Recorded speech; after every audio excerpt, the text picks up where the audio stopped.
hinang dalangin at pagsamo ng bayan mo. Viva poong Jesus Nazareno.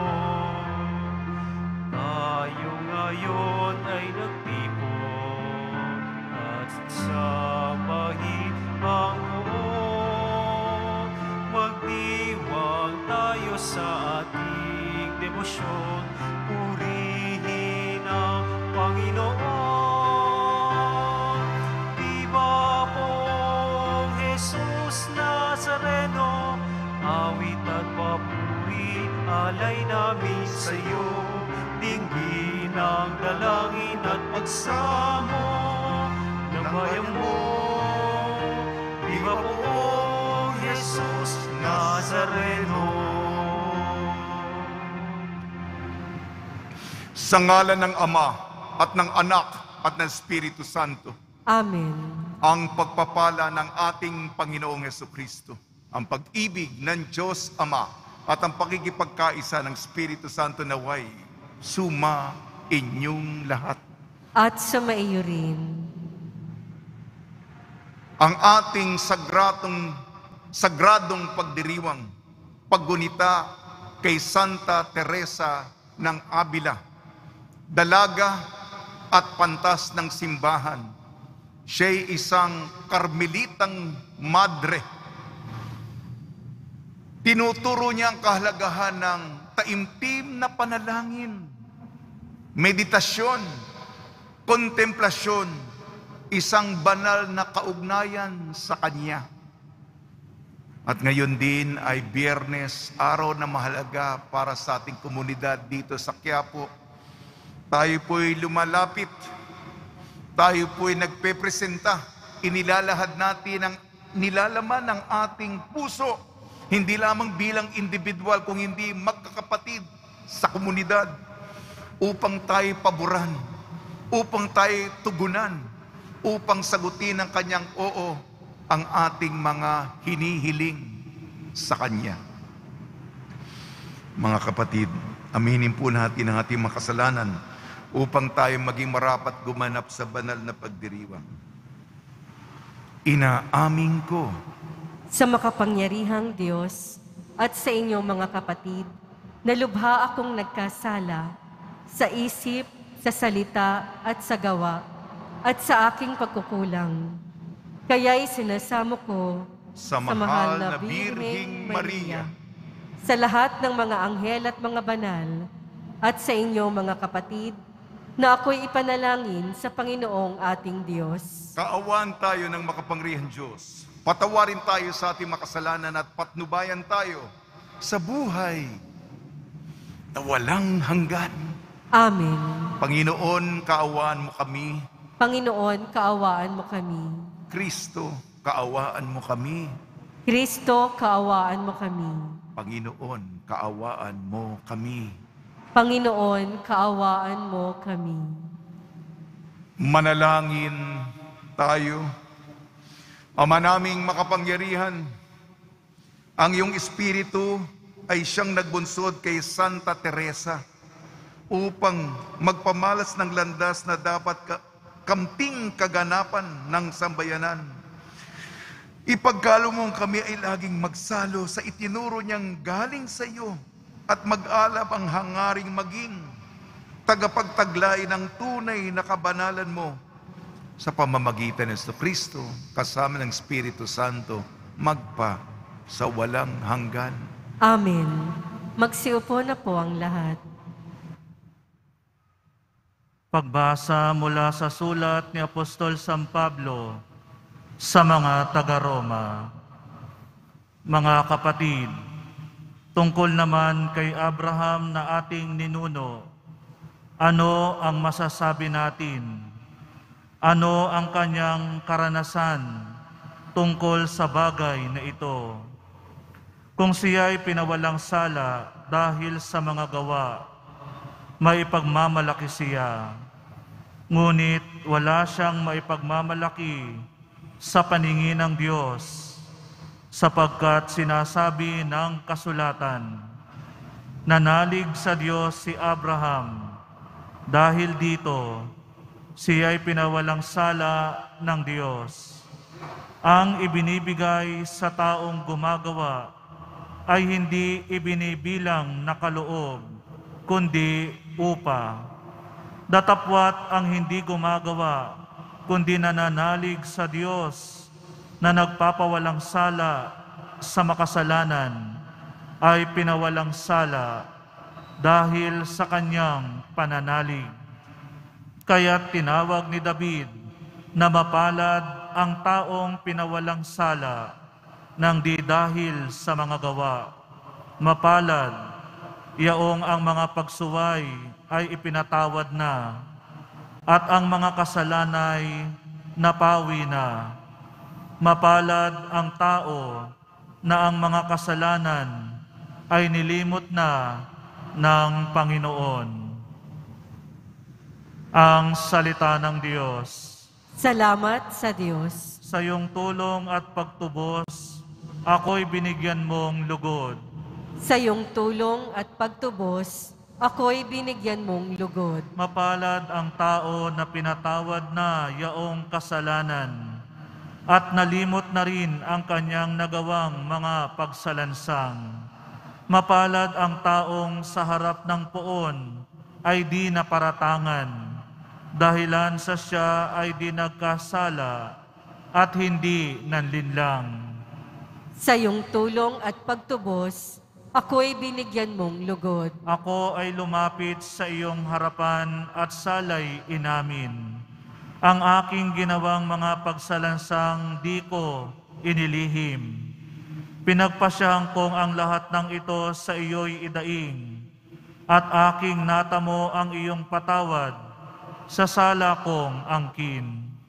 Sa iyong tulong at pagtubos, ako'y binigyan mong lugod. Lahat ng matuwid at tapat sa poon magalak na lubos, dahil sa natamo nilang kabutihang kaloob ng Diyos. Sumigaw sa galak ang lahat ng taong sa Kanya'y sumunod. Sa iyong tulong at pagtubos, ako'y binigyan mong lugod. Magsitayo po ang lahat.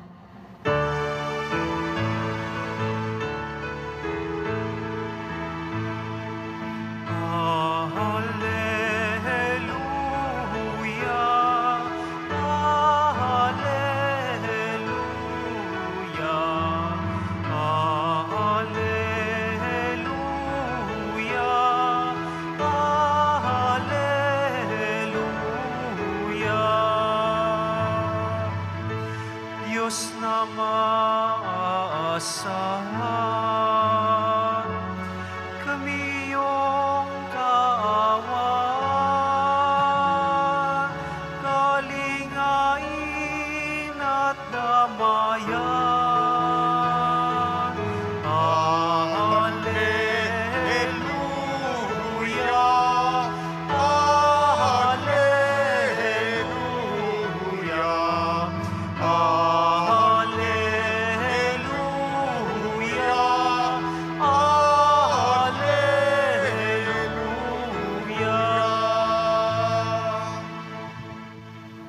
Sumainyo ang Panginoon.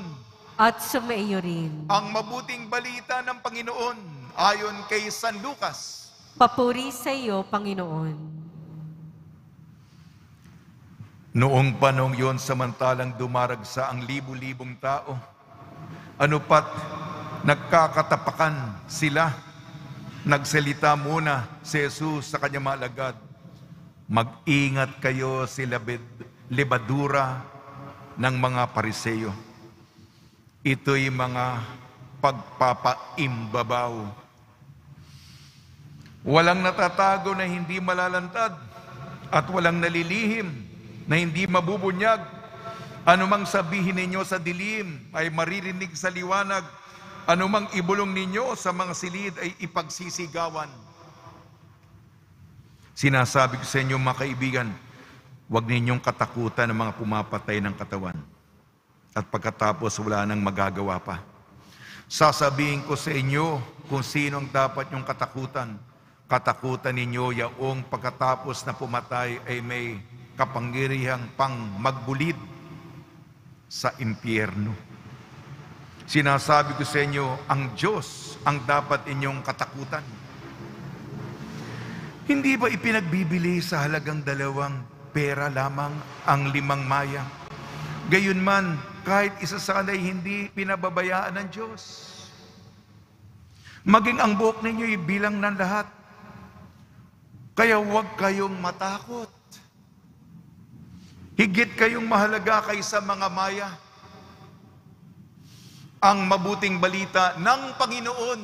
Pinupuri ka namin, Panginoong Hesukristo. Magsiupo na po ang lahat.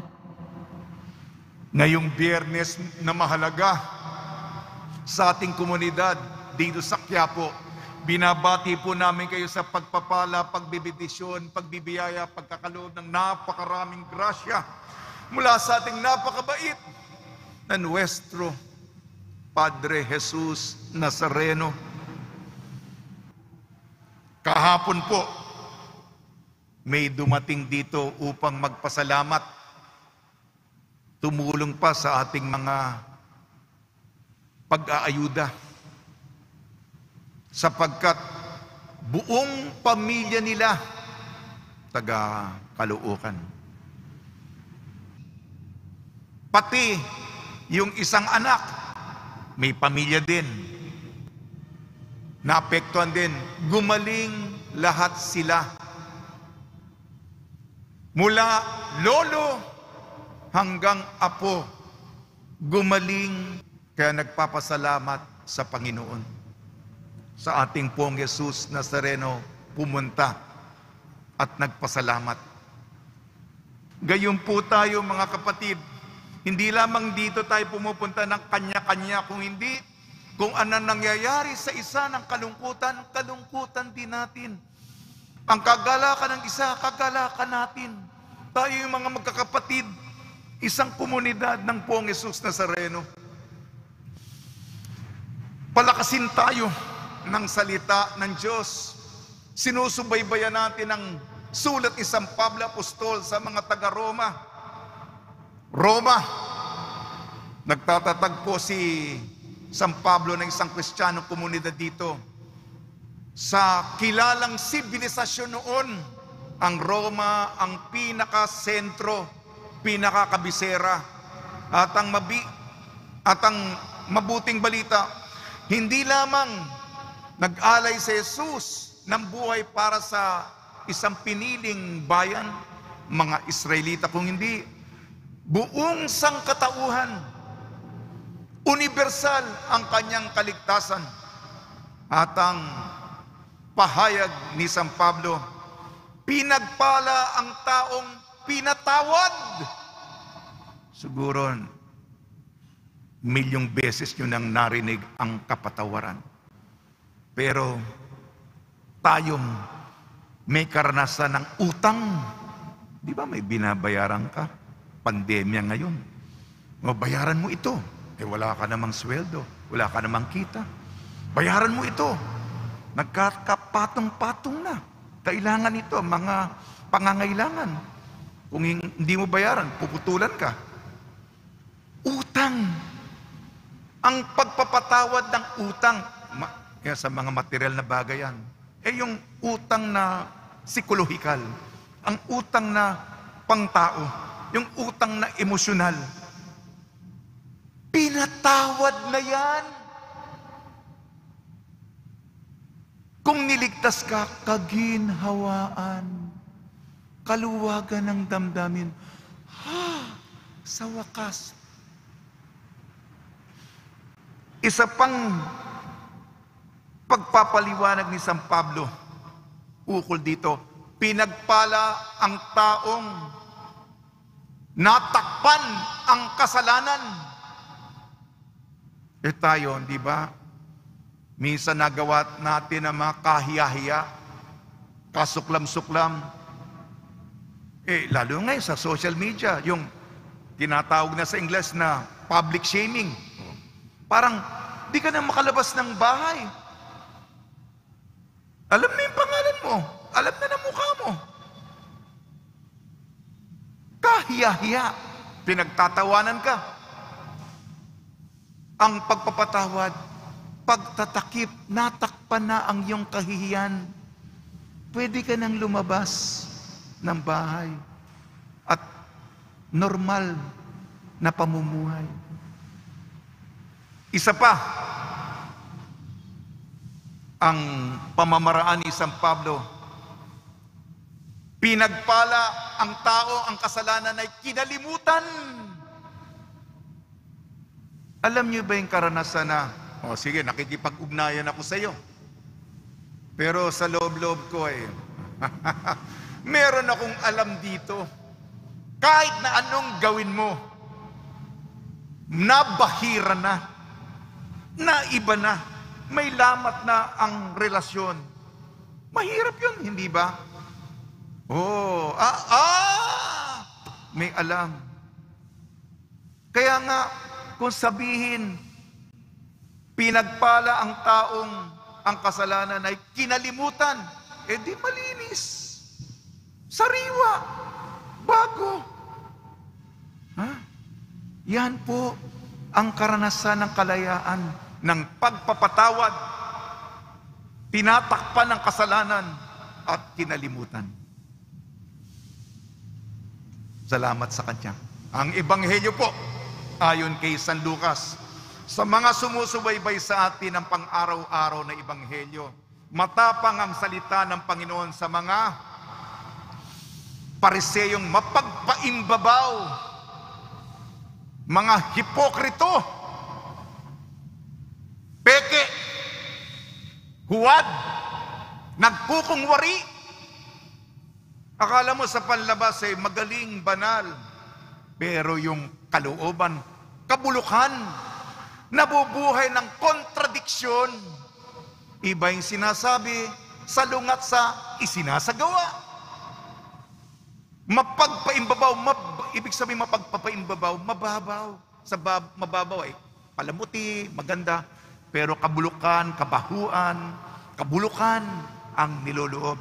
At sabi ng Panginoon, sige, magkungwari ka habang kaya mo. Pero sa dulo, mabubunyag ang lahat. Mabubuking ka, mabubuko ka, at lalantad kung sino ka, ang tunay ka. Sabi ni Jesus, kasi natatakot tayo, mamamatay ako. Lahat naman, totoo naman, lahat ayaw mamatay. Mamamatay ang katawan. Sino ba gustong mamatay? Paalala sa atin ng Panginoon, ang katakutan mo, yung kamatayan na mapapahama ka. Yung description dito ay mabulid sa Ebanghelyo. Mabulid sa impyerno. Yun ang walang pag-asa. Yun ang wala ng ligtas. Yun ang huli na ang lahat. Kawawang kawawa ka. Yun ang pinaka-ultimong trahedya. Yan ang katakutan mo. Sabi, katakutan mo ang Diyos. Mabuhay ka na may takot sa Diyos, na may Diyos. Kaya paalala sa atin, baka tinatakot ko kayo dahil sa impyerno. Pero mabait ang Diyos, sabi ng Diyos. Ang Diyos nga, inaalagaan yung mga ibon na lumilipad sa himpapawid. Hindi ba? Pati buhok natin, yung iba sa atin, nakakalbo na, o puti na yung buhok. Pero, ito, ay, alam ng Diyos. Ako, di ko alam kung ilan pa natitira. Alam ng Diyos yan. At aalagaan ng Diyos ang mga tao na mas mahalagpas kaysa maraming ibon na mga ganda na nagliliparan sa himpapawid. At iugnay ko po si Santa Teresa ng Avila. Totoo, mahalaga yung takot. Huwag tayong mapunta sa impyerno. Ngunit, palalimin pa natin sa pamamagitan ng dasal. Pagmamahal sa Panginoon. Nabubuhay tayo na gusto nating maayos ang kaugnayan natin sa kapwa-tao. Maluwag at nararamdaman natin kung malamig ang ating kaugnayan sa isang kapwa. Matamlay o may distansya. Ngunit sa Panginoon, mainit na pag-ibig. Gusto nyo na nakikitang isa't isa. May pananabik. May ginagawang lahat para mapaligayang isa.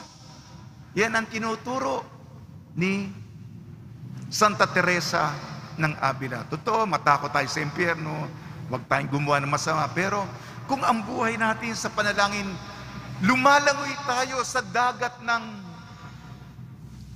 gusto nating paligayahin ng Diyos.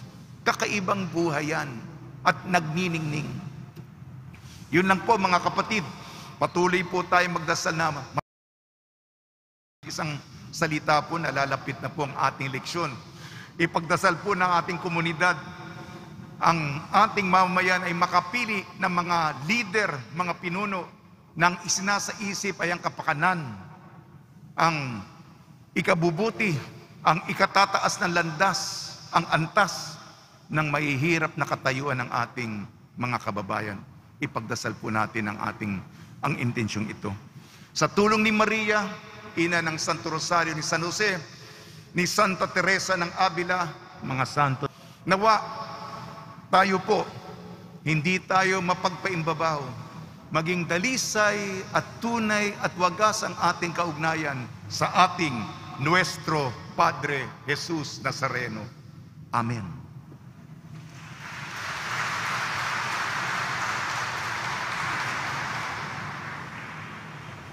Magsitayo po ang lahat.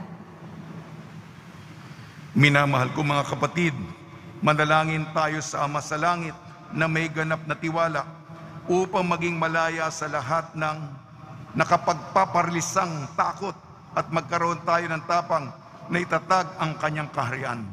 Tugon po natin, mapagmahal na Ama, tanggalin mo ang aming mga takot. Mapagmahal na Ama, tanggalin mo ang aming mga takot.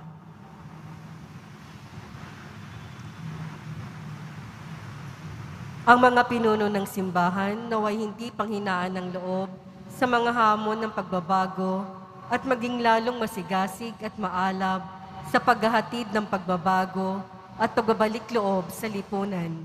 Manalangin tayo. Mapagmahal na Ama, tanggalin mo ang aming mga takot. Yaong mga inuusig dahil sa kanilang paniniwala kay Hesukristo, naway mapalakas at mapanatili sa kanilang pananampalataya. Manalangin tayo. Mapagmahal na Ama, tanggalin mo ang aming mga takot. Tayong mga Kristiyano, naway makatagpo ng kasiyahan sa ating pananampalataya sa gitna ng mga pagsubok at pagkabahala. Manalangin tayo. Mapagmahal na Ama, tanggalin mo ang aming mga takot. Ang mga nagdurusa sa buhay na ito, lalo na ang mga may sakit, naway makaranas ng mapagpagaling na kalinga ni Kristo. Manalangin tayo. Mapagmahal na Ama, tanggalin mo ang aming mga takot. Ang mga tapat na yumao naway umani ng gantimpala sa kanilang pagpapagal. Manalangin tayo. Mapagmahal na Ama, tanggalin mo ang aming mga takot. Ama ng lahat ng oras at panahon, bigyan mo kami ng tapang at lakas upang magsumikap kami sa paggawa ng mabuti. Hiniling namin ito sa pamamagitan ni Kristong aming Panginoon. Amen. Magsiupo na po ang lahat.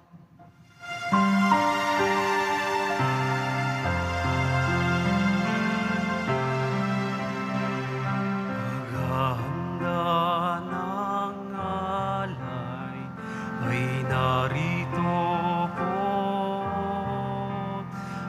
Ang alak at tinapay dala sa altar mo. Anyo'y magiging tunay, dugo mo't katawan. Aming tatanggapin ngayon, magbibigay buhay. Paghahanda ng alay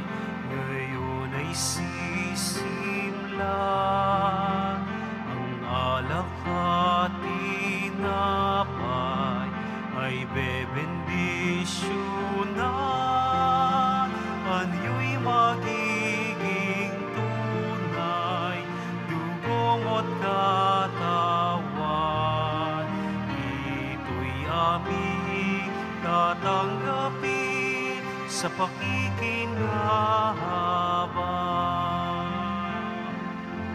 Magsitayo po ang lahat. Manalangin kayo mga kapatid upang ang ating paghahain ay kalugdan ng Diyos amang makapangyarihan. Tanggapin nawa ng Panginoon itong paghahain sa iyong mga kamay, sa kapurihan niya at karangalan, sa ating kapakinabangan at sa buong sambayanan niyang banal. Ama namin lumikha, kalugdan mo ang aming mga alay sa iyong kadakilaan na pinaghandugan ni Santa Teresa ng paglilingkod niyang iyong kinasihan sa pamamagitan ng Jesucristo kasama ng Espiritu Santo magpasawalang hanggan. Amen. Sumainyo ang Panginoon. At sumaiyo rin. Itaas sa Diyos ang iyong puso at diwa. Itinaas na namin sa Panginoon. Pasalamatan natin ang Panginoong ating Diyos. Marapat na siya ay pasalamatan. Ama namin makapangyarihan, tunay nga marapat na ikaw ay aming pasalamatan. Ngayong ikinagagalak naming ang mga banal na tao ay nagtalaga ng sarili sa anak mong si Jesucristo upang ipamalas nila ang paghahari mo at maakit ang kapwa na manalig sa iyo. Ngayon sa amin ibinigay ng iyong anak na minamahal ang kabanalang iyong taglay. Ang hangad mong kamti ng tanan, ito ang pinanggalingan amin ngayong nililingon. Dito mo rin nais na kami makarating at humantong. Kaya kaysa na manghel na nagsisiawit ng papuri sa iyo nang walang humpay sa kalangitan, kami nagbubunyi sa iyong kadakilaan.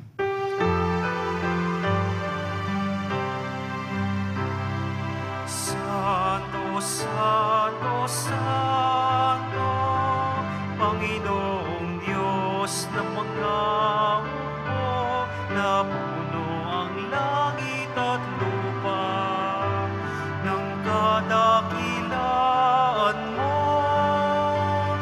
Hosana sa kaitaasan, pinagpalang na paririto sa ngalan ng Panginoon. Hosana sa kaitaasan. Magsiluhod po ang lahat.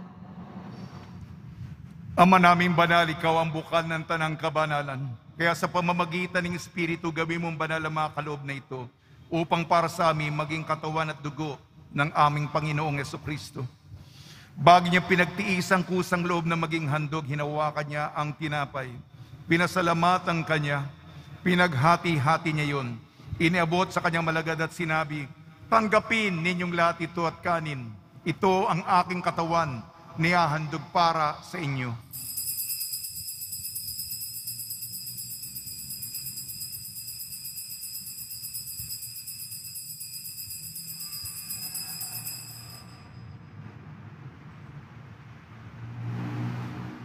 Gayun din naman nang matapos ang hapunan, hinawakan niya ang kalis, muli kanyang pinasalamatan. Inibot niyang kalis sa kanyang malagad at sinabi, tanggapin ninyong lahat ito't inumin. Ito ang kalis ng aking dugo, ng bago at walang hanggang tipan ng aking dugo na ibubuhos para sa inyo at para sa lahat. Sa kapagpapatawad ng mga kasalanan, gawin ninyo ito sa pag-alala sa akin.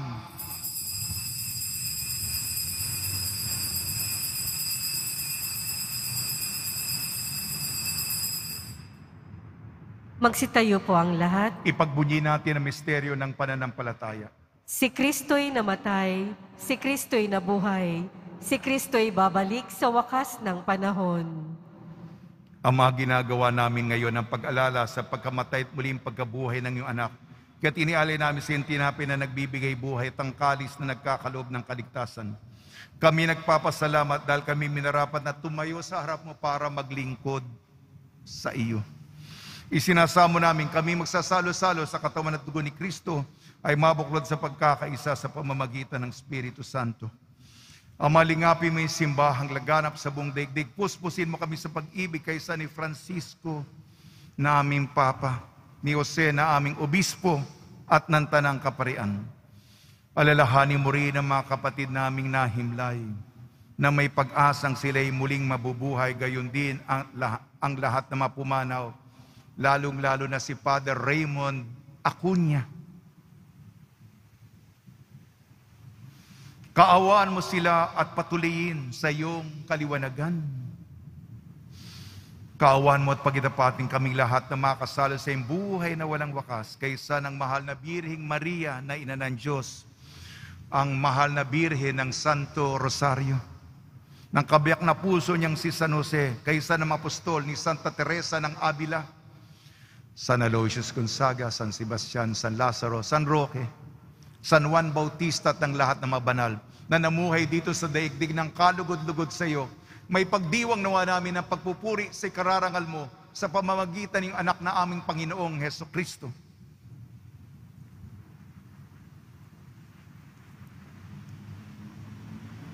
Sa pamamagitan ni Kristo, kasama niya at sa Kanya ang lahat ng parangal at papuri ay sa iyo, Diyos amang makapangyarihan, kasama ng Espiritu Santo, magpasawalang hanggan. Amen,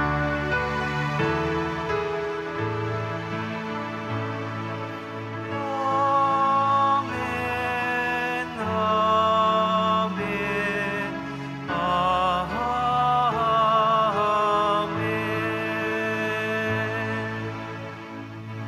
Sa tagubili ng mga nakakagaling na utos sa turo ni Jesucristo na Panginoon natin at Diyos, ipahayag natin ang lakas loob. Ama namin, sumasalangit ka, sambahin ang ngalan mo, mapasa amin ang kaharian mo, sundin ang loob mo dito sa lupa para ng sa langit. Bigyan mo po kami ngayon ng aming kakanin sa araw-araw at patawarin mo kami sa aming mga sala para ng pagpapatawad namin sa mga nagkakasala sa amin.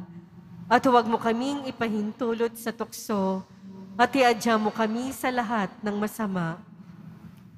Hiniling namin kami iadya sa lahat ng masama, pagkalooban ng kapayapaan araw-araw, iligtas sa kasalanan at ilayo sa lahat ng kapahamakan, samantalang aming pinananabikan ang dakilang araw ng pagpapahayag ng tagapagligtas naming si Jesucristo. Sapagkat iyo ang kaharian at ang kapangyarihan at ang kapurihan magpakailanman. Amen. Panginoon Jesucristo, sinabi mo sa iyong apostol, kapayapaan ang iniiwan ko sa inyong aking kapayapaan, ibinibigay ko sa inyo. Tungyan mo nga aming pananampalataya at huwag ang aming mga pagkakasala. At pagkalooban mo kami na kapayapaan at pagkakaisa yung sa iyong kalooban, kasama ng Espiritu Santo, magpasawalang hanggan. Amen. Mga kapatid, mga kaibigan, sumunyo po ang kapayapaan ng ating Panginoon. At sumaiyo rin. Magbigayan po tayo ng kapayapaan sa isa't isa.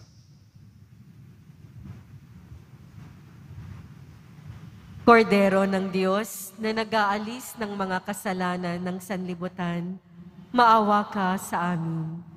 Kordero ng Diyos na nag-aalis ng mga kasalanan ng sanlibutan, maawa ka sa amin. Kordero ng Diyos na nag-aalis ng mga kasalanan ng sanlibutan, ipagkaloob mo sa amin ang kapayapaan. Magsiluhod po ang lahat.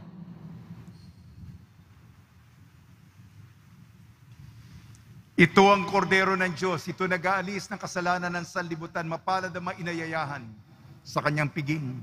Panginoon, hindi ako karapat-dapat na magpatuloy sa iyo, ngunit sa isang salita mo lamang ay gagaling na ako.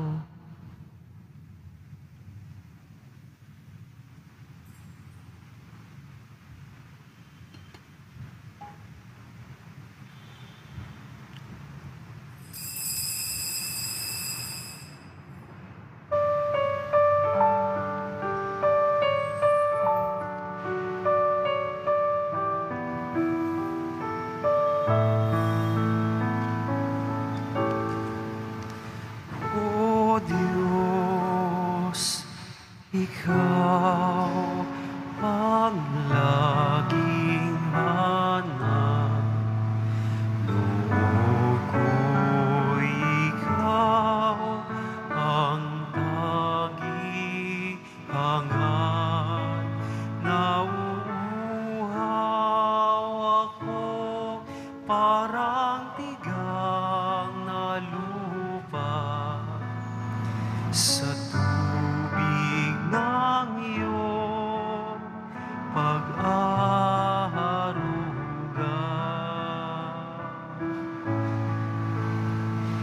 Ika'y pagmamasdan sa dakong banal nang makita ko ang iyong pag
dahilan nang sa iyo ay nangako galak yaong makakamta. Ngunit ako'y ikaw habang nahimlay, pagkat ang tulong mo sa tuwin ay taglay sa lilim na iyong mga pakpak. Umahawi, umahawi, umahawi ako buong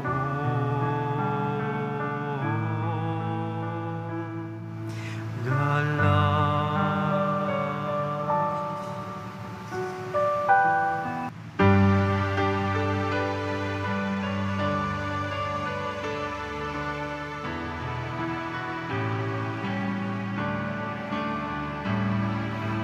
Ang sino man ang nabubuhay para sa sarili lamang. Walang sino man ang namamatay para sa sarili lamang. Tayong lahat ay may pananagutan sa isa't isa. Tayong lahat ay tinipo ng Diyos ng kapiling niya. Tayong lahat ay may pananagutan sa isa't isa. Tayong lahat ay tinipo ng Diyos ng kapiling niya. Magsitayo po ang lahat. Manalangin tayo. Ama namin mapagmahal, pinapagsalo mo sa pagkain iyong bigay. Ang tapat mong angkan, gawin mong alinsunod sa halimbawa ni Santa Teresa. Kami laging masayang makaawit ng pag-ibig mong walang maliw kailanman. Sa pamamagitan sa Kristo kasama ng Espiritu Santo magpasawalang hanggan. Amen. Panalangin kay San Roque. O pinagpalang San Roque, pintakasin ang mga may karamdaman, lingapin mo po ang aming mga kapatid na nasa banig ng karamdaman. Ang iyong pamamagitan ay sadyang makapangyarihan, na nung kay narito pa sa daigdig maraming gumaling dahil sa pagkatanda mo sa kanila ng kamahal-mahalang krus. Ngayon kayo nilulahati na dyan sa langit, nananalig kami ngayong pamamagitan ay lubhang magaling. Ialay mo po sa Panginoon Diyos, yaring aming mahinainga, sa tulong po ninyo ay makamit ang kagalingan ng aming kaluluwa at katawan. Pakundangan sa mahirap at sakit ng Panginoon Kristo at niyo po mga panalangin. Amen. Senyor San Roque, panalangin mo po kami upang kami madya sa salat ng COVID-19 at sa mga karamdaman ng katawan at kaluluwa. Senyor San Roque, panalangin mo po kami upang kami madya sa salat ng COVID-19 at sa mga karamdaman ng katawan at kaluluwa. Senyor San Roque, panalangin mo po kami upang kami madya sa salat ng COVID-19 at sa mga karamdaman ng katawan at kaluluwa. Pagbabasbas sa mga deboto ng kanilang mga kahilingan at dasalan, mahal na pong Jesus Nazareno, iniyag mo sa pamamagitan ng krus ang walang maliw na pag-ibig ng Diyos sa sangkatauhan. Pakinggan mo kahilingan yung angka na nagsusumamo sa iyo, makamtanawa nilang yung katugunan at tanggapin ang kasagutan na may utang na loob na tinatanaw. Basbasan din po ninyo mga daladala nila mga imahin at dasalan. Sa pamamagitan ng bendisyon na ito, naway maalala nila mga pangako na sa binyag na kanilang iibigin at paglilingkuran bilang Panginoon magpasawalang hanggan. Amen. Sumainyo ang Panginoon At sumayo rin. at pagpalain kayo ng makapangyarihan Diyos, Ama, Anak at Espiritu Santo. Amen. Taglayin po ninyo sa inyong pagalis ang kapayapaan ni Hesu Kristo. Salamat sa Diyos.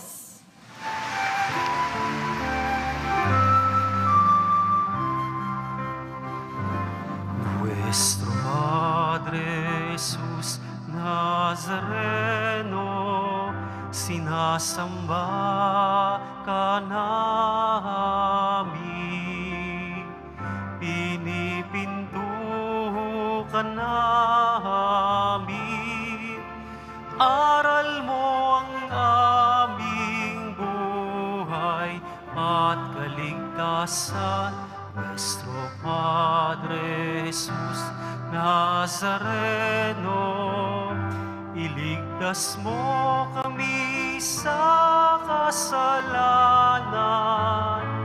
Ang krus mong kinamatayan ay sagisag ng aming kaligtasan.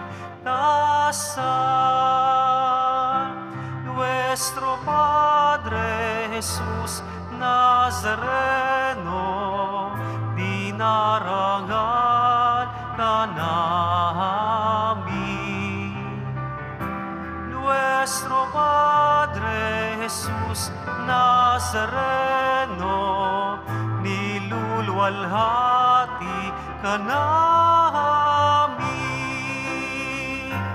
Nuestro Padre Jesus Nazareno, dinarangan ka namin. Nuestro Padre Jesus Nazareno, niluluwalhati ka namin.